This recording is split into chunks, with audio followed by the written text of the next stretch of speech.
Hey mammals, Gabe here, and as promised, this week we're covering a cryptid. But before we get into it, I just wanted to go over the definition of a cryptid. The definition being an animal that has yet to be recognized by science because its existence hasn't been properly proven, typically through physical evidence. Sightings typically aren't enough. You need some kind of body or DNA, something.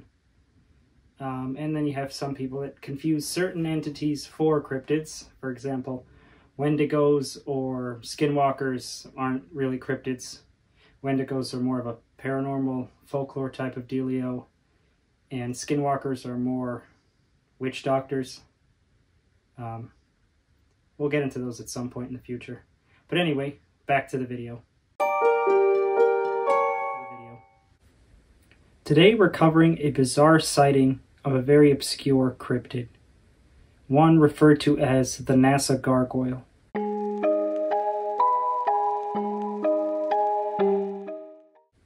We journeyed to the NASA Johnson Space Center in Houston, Texas, where we have, in 1986, a man named Frank Shaw, who worked there as an archivist. Late one night, he was leaving work, going to his car, when he noticed a strange figure up on the roof of one of the NASA buildings, and what he saw scared him. The monster was described as looking like a humanoid, black in color. It appeared to have a large cape over its shoulders, with the cape going down its back. The creature also had large bat-like wings coming out from the cape, and for all intents and purposes, to Frank, it looked like a gargoyle. Frank stood there, frozen in fear, and that's when he said that the monster noticed him.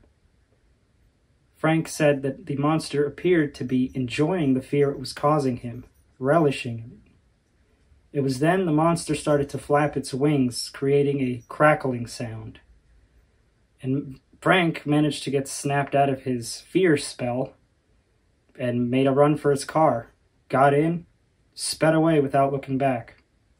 Which, if I saw something like that, I wouldn't be looking back either. For all he knew, that thing was flying right after him. Could have even followed him home.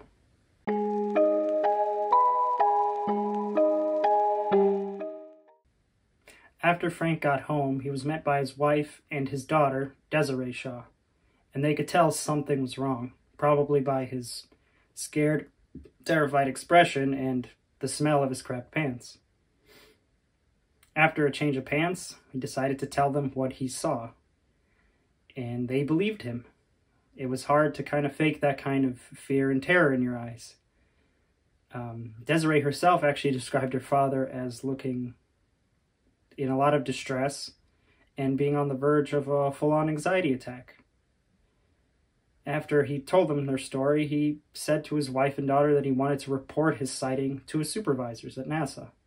And they both logically told him not to. They were afraid of him being ridiculed at his job, laughed at, or even fired for appearing crazy. After several weeks had gone by, and I'm sure Frank was looking over his shoulder every night when he was leaving work, Frank decided, I'm going to tell my supervisors what I saw. Frank might have been afraid that the monster might hurt somebody, and maybe reporting it, proper security precautions could be taken. Anyway, when he told his supervisor, he was surprised to find out that NASA had known about the monster and were keeping track of sightings and potential attacks in a secret file that they had. And the supervisor also described to Frank how in one instance, 2 German shepherds were found mutilated and drained of their blood in about the area where Frank had seen the monster. This just makes things more terrifying because now the monster is also apparently killed. And I'm sure that scared Frank even more. Not too long after Frank had made his report of his sighting, he was visited by people that were described as NASA personnel from out of state, and they had interrogated him and told him that it's in his best interest not to tell anybody about this sighting. So he told them, yeah, no, I didn't tell anybody and I won't tell anybody. which of course we know is a lie because he had already told his wife and daughter about this. And for the rest of his life, Frank never told a soul about what he saw, and he instructed his wife and daughter to do the same. It wasn't until after his death that his daughter had spoken to a author, cryptozoologist, and ufologist named Nick Redfern about the sighting, and he had put the sighting in his book, The NASA Conspiracies.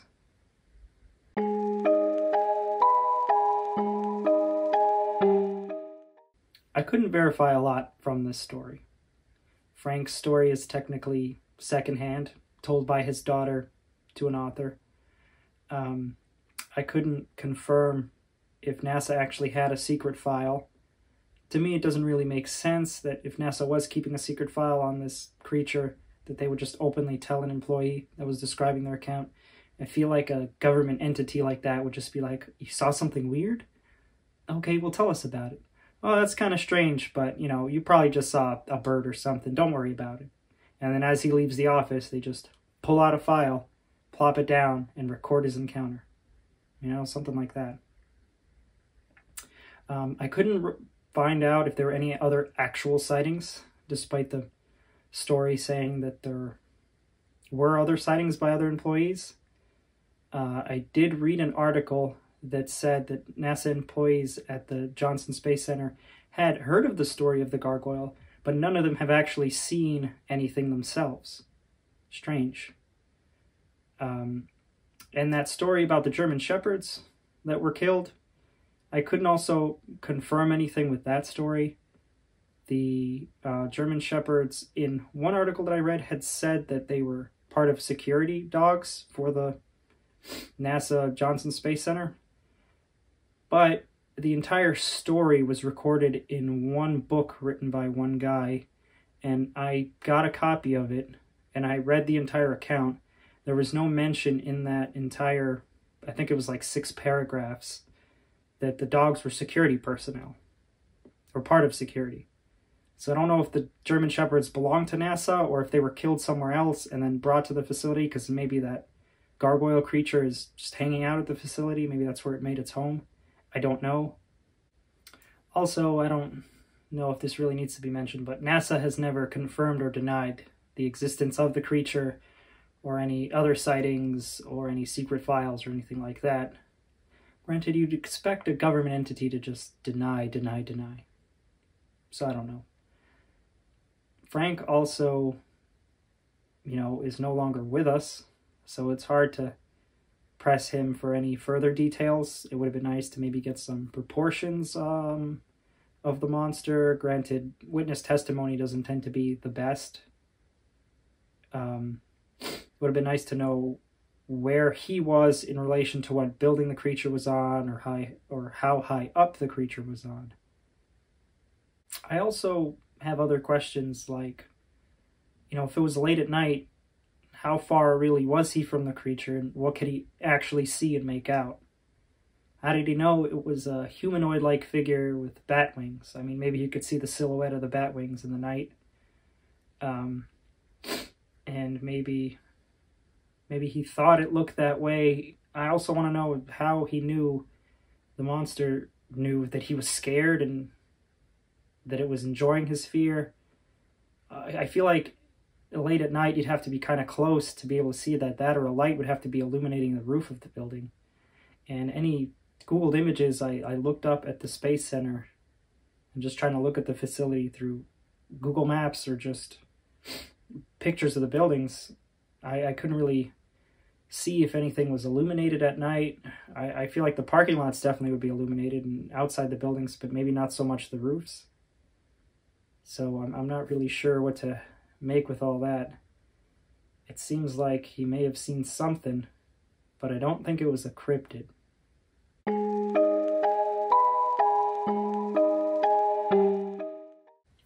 Was it an escaped alien? It is a NASA facility. Maybe they caught something and they brought it to that facility and it had escaped and was hanging about. And they were trying to catch it, recording any sightings, maybe trying to figure out where it was hiding. Probably not. Catching an alien on another planet, or maybe one that crash landed, Sounds highly unlikely. I mean, what are the chances that the creature is humanoid in shape or can even survive in our atmosphere? I suppose it's possible, but I think it's very unlikely. So let's look at a more logical conclusion. Maybe it was a bird. The largest bird in Texas is the American white pelican, which has a wingspan of about 10 feet. Granted, it's white in color for the most part, but it was nighttime, so maybe it just appeared like it was black, like the monster's description suggests. However, the pelican is also a bird and doesn't have bat-like wings. So maybe it was a bat. Well, the largest bat in Texas is the big brown bat, but don't let the name fool you. They only have a max wingspan of about 16 inches. They're small little guys.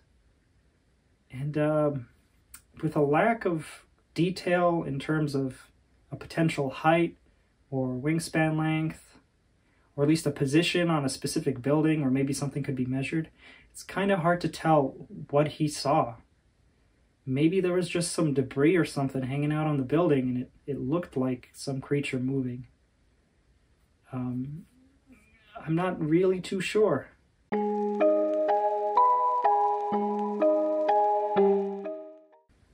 It's hard to tell if this is a hoax or not. Desiree herself telling her father's story wouldn't really make sense for her to just be making this up, only because from anything I could find, she didn't profit off of this kind of sighting. She didn't get famous off of it. She wasn't telling multiple people. It was only found in the one book written by Nick Redfern, and his NASA Conspiracies book was stuff that he believed in and wanted to cover. Doesn't generally seem like the kind of guy to be just including fake things. And with a book about conspiracies, throwing in a little monster story, or at least if he threw in a fake monster story, wouldn't really make sense for the rest of the book. But if in all his research and speaking to people, former employees or family members of former employees, stumbling upon a strange story like that, yeah, I'd include it in my book too. I generally don't think Nick was lying, and I don't think Desiree was lying. Frank probably thought he saw something that generally scared him. But I don't know if it's really a gargoyle or something that looks like a gargoyle. Not sure. But what did you think? Let me know in the comments. This was a shorter video. I thought the cryptid was a bit interesting, so I wanted to cover it. We will be getting into the more famous ones, don't you worry, as we go along. I hope you enjoyed the video. The next video will hopefully be a little bit longer. Don't forget to subscribe or like the video if you enjoyed it. And until next time, stay vigilant out there.